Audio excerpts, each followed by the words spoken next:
everybody, Jenna K here with Madison. It's been an adventure. The last 2 years I haven't left my house. It's been a little scary and it's been a time for self-reflection. You know, I have a degree in psychology and I understand the mechanics and why my brain does some of the things it does. And I was able to apply it to everyone else, but I never really applied it to myself. So I was a little scared to do that. Digging deep is hard. It brought up a lot of memories and, um, you know, it's been enlightening. So for a lot of years, I felt like I was alone. I thought I was broken. I thought I was unique. I was ashamed.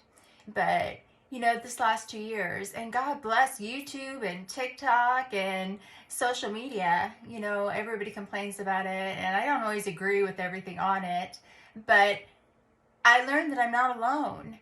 A lot of the symptoms that I have had and a lot of the things that have bothered me about myself and my journey is not that unique. There are a lot of people out here struggling. Some of us have low self-esteem. Some of us need a good boost. Some of us just need social interaction. I had to really ask myself for the first time what I liked. I didn't know what my favorite color was. I didn't know what kind of music I liked. I forgot what it felt like to laugh. And I'm not quite there yet. I still have days where I don't feel like I want to get out of bed. And, my commitment to myself was to do some positive things for myself.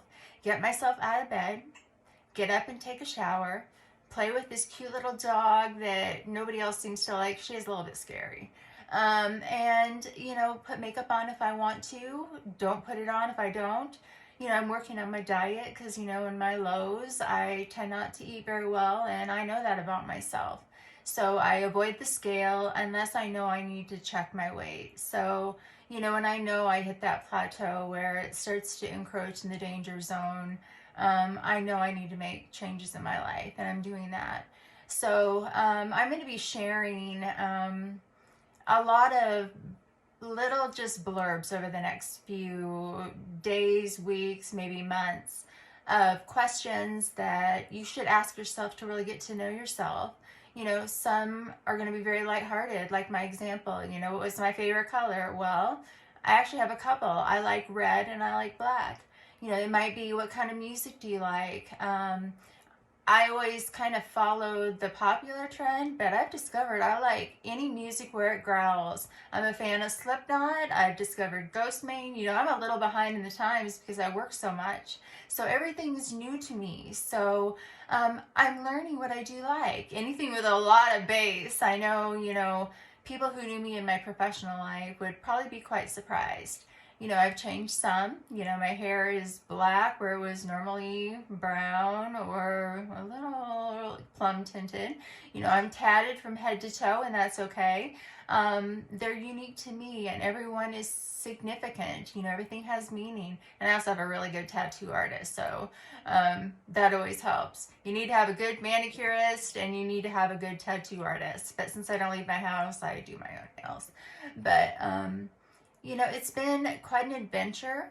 I've tried different things. I did journal for a while, and I had to be very careful about what I wrote in it. I didn't track my weight because that was a big problem. I didn't, always know how to identify my feelings. When you come from trauma, and I've had layers of it, it's like an onion, layer after layer after layer. Sometimes you just associate and don't recognize the feelings. So I knew that I was on the road to healing when I got my last tattoo, and I felt it. The other ones, it kind of jarred me back into reality, and I have a really high pain threshold. So when I got the last one, which is in a spot that normally, a lot of people get tattoos on their lower back. And it, I'm a little bony, so it wrapped all the way around, and there's some soft tissue here. I had to break it up into 2 parts, and I almost didn't go back, but I am no quitter, and the perfectionist in me wanted it to be done. So I did go back, but boy, did it hurt. So, I'm starting to feel emotions, things that I have repressed. I'm feeling joy. I played Xbox this weekend. I know. Later in life, I discovered Xbox. I play Call of Duty, and I am terrible, but boy, does it make me laugh. Sometimes I say bad words, and I've met some really cool people on there.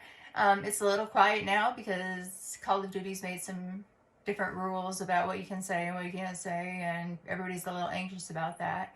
But I've met some really cool people.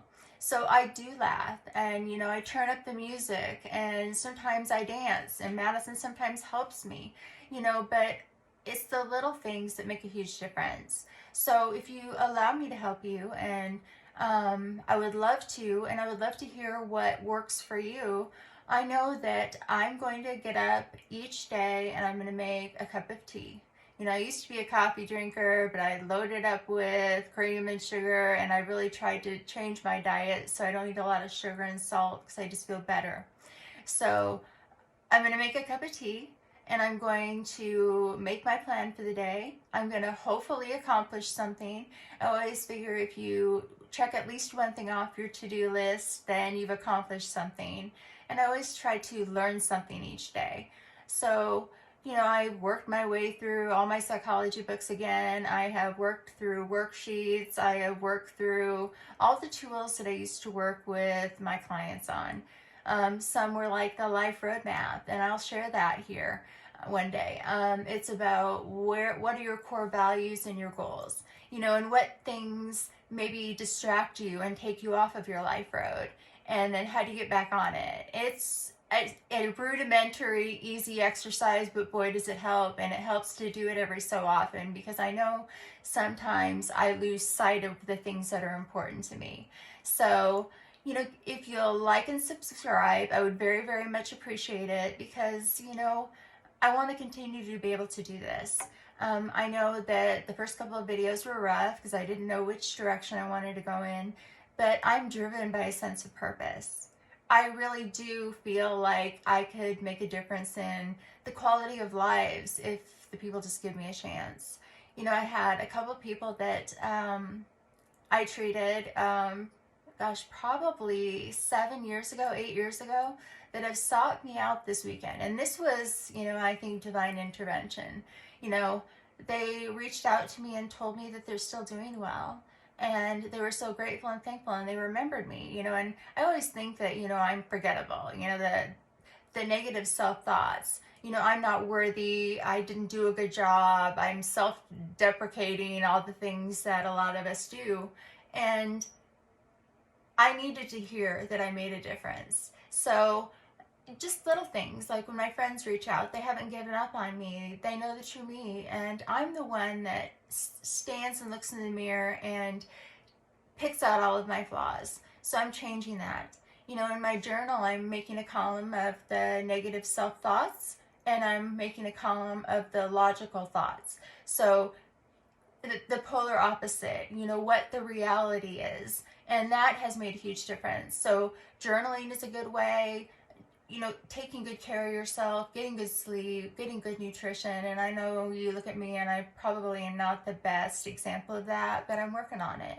I have not always had good self-esteem, which meant I didn't always attract the best people, and I gave off the wrong vibe. I'm also an introvert, which means me being alone, it's not sad. Some people think I'm sad. And there's some times where, it would be nice to have social interaction or get out of the house, but really I'm an introvert. So I consider it solitude, where I'm doing work on myself. I like to be prepared. I like quiet. I'm okay sitting in silence. It's not really quiet at my house, so I've always got video games and I've got music on, but I'm okay with that. As an introvert, it makes me more uncomfortable with the idea of going out into a social setting. Now, in a professional world, it's very different because I was playing a role and I was making a difference and I was doing things in that role, but I was hiding behind a mask. When I came home, I liked the quiet. I like to sleep. I like to read. I like just not having a plan. I'm not rigid anymore. Now I have addictive tendencies. I shop too much. I go from shoes to accessories. I know all those things. I made a commitment 2 years ago not to go shopping anymore for clothes, and I've kept to that. So I'm in it right now in the getting rid of phase. So, it's an evolution. Making a huge life change is scary. Um, I've gone to video games and I know I have to cut back on that. I have exercised too much, so I know when that starts. And exercise really doesn't have to do with my weight, it's more of a competitive thing. If I can run 5 miles, then the next day I could probably run six. And that's dangerous for me. It's the high after that I really, really do chase, that adrenaline rush. And I know that when I run too much, I get very, very thin, and that's something I have to work on. So I, unfortunately but fortunately, had an accident with a neighbor's dog that attacked Madison and I had to have surgery on both feet. I had to have, a lot of time off, and I haven't really been brave enough to get out there and see if I can run again. So in some ways, that was, again, divine intervention that told me that I needed to take a break. I needed to just stop. My life was out of control. So, I'm thankful. If you would have asked me a year ago how I was feeling about life, I would have said, I don't like it. I'm in an abyss. I don't like myself. I don't have any purpose. I don't know what to do. So I decided, I'm going to use what I think are my skills. I've always been motivating. I've always been pretty positive, and I'm hoping to do that on here. If I can make a difference with one person, then I've made a difference. And we all have a purpose. And once you decide what your purpose is, then you know what you need to work for. We all have something that we want to do. And one of the questions that's going to be one of the questions to get to know you is, what would you like to do in life? What are your core values? Are you working toward them? What's getting in your way? And why they seem very simple. There's questions like, I am. How do you describe yourself? When I asked myself that question, I did not have any idea how to answer that. I am, well, I worked a lot. I am a hard worker. I am a mom. I am a good pet parent.